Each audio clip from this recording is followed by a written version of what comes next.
W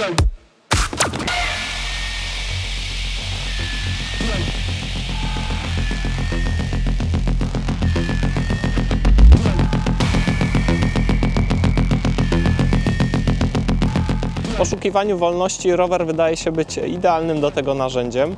Dobrze, jeśli jest on na tyle uniwersalny, żeby ogarniał zarówno asfalt, jak i niezbyt skomplikowany teren. Możliwe, że właśnie takie założenia stawiał sobie spec podczas projektowania swojego roweru z serii Active, czyli Sirusa w wersji X.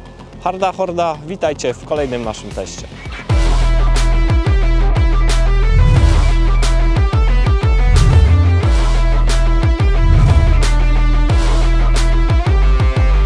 Prezentowany Sirus występuje w wielu konfiguracjach, a przedział cenowy zaczyna się od 3, a kończy na 10 tysiącach. Najdroższy model to jedyna w pełni karbonowa wersja, w której naprawdę łatwo się zakochać, widząc ją w sklepie. Jednak trzeba przyznać, że 10 tysięcy za rower Active to naprawdę sporo. My prezentujemy coś ze środka stawki, rower za 6,5 tysiąca. Jest to model X4, Sirius X4 w rozmiarze L. Charakterystycznym elementem każdego Sirusa jest sztywny widelec, czyli najlepsze dobro, jakie może spotkać rower właśnie tej klasy. Tutaj dodatkowo mamy wersję karbonową, która poza tym, że wygląda dużo lepiej niż wersja aluminiowa, zapewnia również odrobinę komfortu. Czego chcieć więcej?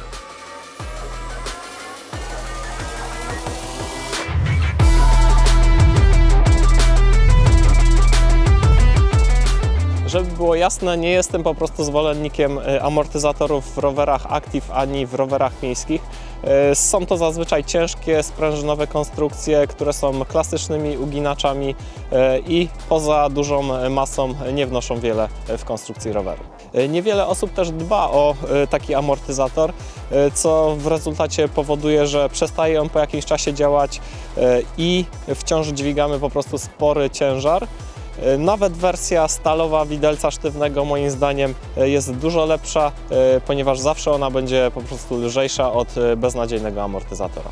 Spec poszedł kawałek dalej i swoje dwa najwyższe modele wyposażył w Future Shocki w wersji 1,5, czyli 2-centymetrowy amortyzator sprężynowy, który dodatkowo ma odciążyć nasze dłonie w przypadku najechania na przeszkody. Nie jest to tak dobre rozwiązanie jak w Diverge'u, którego testowaliśmy nie tak dawno. Link wrzucamy u góry, ponieważ być może jest to właśnie taki rower, którego szukacie.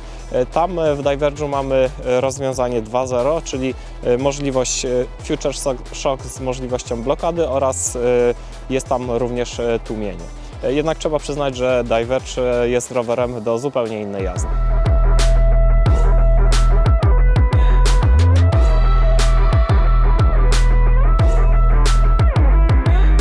Ciężko stwierdzić, jak będzie wyglądał serwis takiego amortyzatora, jednak oczywiście jest on dużo mniej narażony na zabrudzenia i na wszystkie właśnie nieczystości względem standardowego rozwiązania w widelcu. Nie sądzę również, że ktokolwiek, kto zdecyduje się na Sirusa, będzie chciał po prostu jeździć nim w jakichś ekstremalnych błotach. Do tego oczywiście są dużo lepsze i inne modele. Kolejnym elementem, który wyróżnia Sirusa względem konkurencji, jest zastosowanie jednej tarczy w korbie. Jest to bardzo dobre rozwiązanie, zwłaszcza dla osób, które ostatni raz miały kontakt z rowerem podczas komunii. Takie zastosowanie powoduje, że rower po pierwsze jest dużo bardziej czysty w samym wyglądzie. Wyeliminowali tutaj oczywiście producenci rozmaite kable, przerzutki, które są związane właśnie z wielotarczem w korbie. Dodatkowo zwiększa to oczywiście również łatwość w serwisie i w czyszczeniu takiego roweru. Eliminacja tych wszystkich kabli, o których wspominałem, powoduje, że całą uwagę koncentrujemy na ramie, która nawet w najniższym modelu wygląda bardzo ładnie, głównie właśnie ze względu na nieprzeciętne malowanie. Zaraz sprawdzimy, jak rower spisuje się, na ile jest on komfortowy i na ile go stać w takiej konfiguracji, jak mamy obecnie.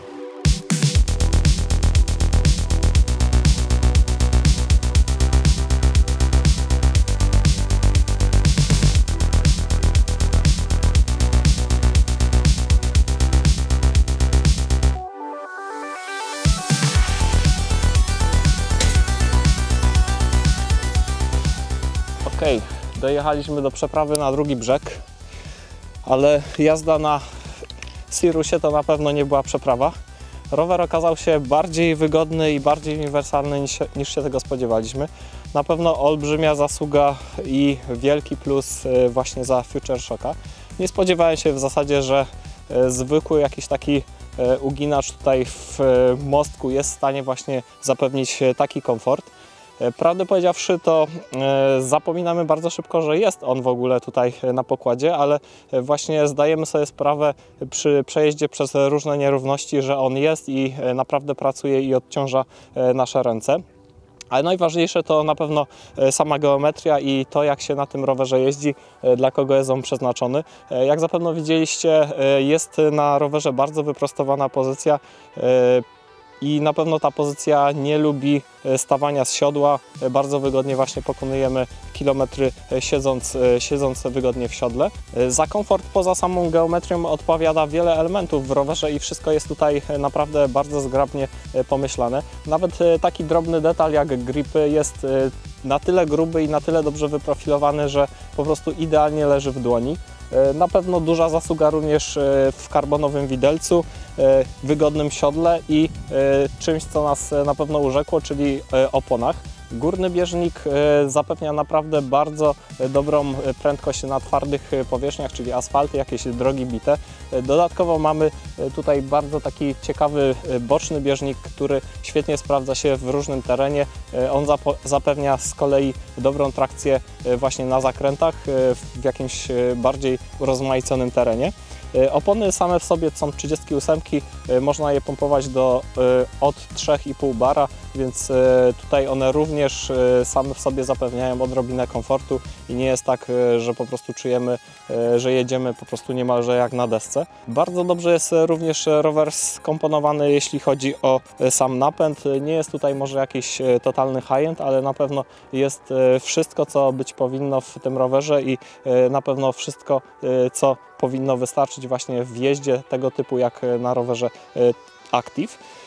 Mamy tutaj 11-rzędową kasetę z dużym zakresem, 40 tutaj w korbie, więc ona na pewno zapewnia nam sporą prędkość w połączeniu z 11 z tyłu.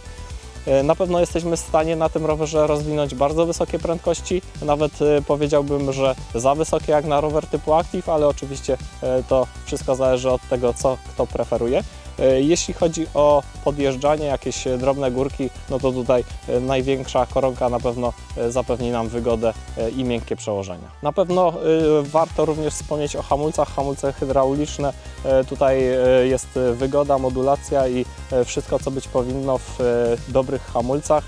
One na pewno zatrzymają nas nawet właśnie z tych wysokich prędkości. Bardzo spodobały nam się drobne takie smaczki w rowerze, które odkrywaliśmy jak gdyby w każdej minucie tego testu. Warto zwrócić uwagę choćby nawet na sam napis, który nie jest zwykłą chamską naklejką, tylko jest on w jakimś sensie tutaj stworzony w nieznany nam sposób i wygląda naprawdę nieźle. Tutaj ta struktura tego napisu jest taka chropowata. Malowanie również bardzo ładne, z takimi drobnymi elementami właśnie złotymi, czyli bardzo wpisujące się w obecne standardy wszystkich malowań. Naprawdę jak na rower tej klasy jest on wykonany bardzo, bardzo starannie. Rower na pewno nadaje się dla osób, które szukają jakiegoś właśnie rowerka na przykład dojazd do pracy, czy właśnie jakieś drobne przejażdżki po mieście, czy poza miastem. Jest on naprawdę bardzo uniwersalny ze względu na to, co ma w sobie, czyli Future Shocka i naprawdę niezłe opony. Dojeżdżając z nim do pracy, osobiście przypuszczam, że w formie rozładowania na pewno nieraz skręciłbym w teren, ponieważ jest on naprawdę na tyle ogarnięty, że byłby w stanie pokonać drobny, tam oczywiście bez przesady, teren. Jeśli komuś uda się znaleźć rower z 2020 roku, no to naprawdę jest to niemal na poziomie znalezienia świętego Grala, ponieważ jest on ponad 1000 zł tańszy, niewiele gorzej skomponowany. No, w tym momencie oczywiście, jak we wszystkich firmach, również u Speca ceny poszły mocno w górę i ten prezentowany kosztuje 6,5 tysiąca. Jest to naprawdę sporo, jednak przypuszczam, że osoba, która zdecyduje się właśnie na taki zakup, nawet przez minutę nie będzie na pewno tego żałowała. Dzięki za oglądnięcie naszego kolejnego filmu. Oczywiście, tak jak zazwyczaj, pamiętajcie o subskrypcjach naszego kanału, bo na pewno w najbliższym czasie będziemy wrzucać wiele nowości. Oczywiście w social mediach znajdziecie również jakieś zajawki i inne informacje związane z Hardą Hordą. Tymczasem jedziemy w dalszym ciągu pochillować trochę na rowerze, ponieważ naprawdę jazda na nim sprawia nam olbrzymią radość. Dzięki, cześć!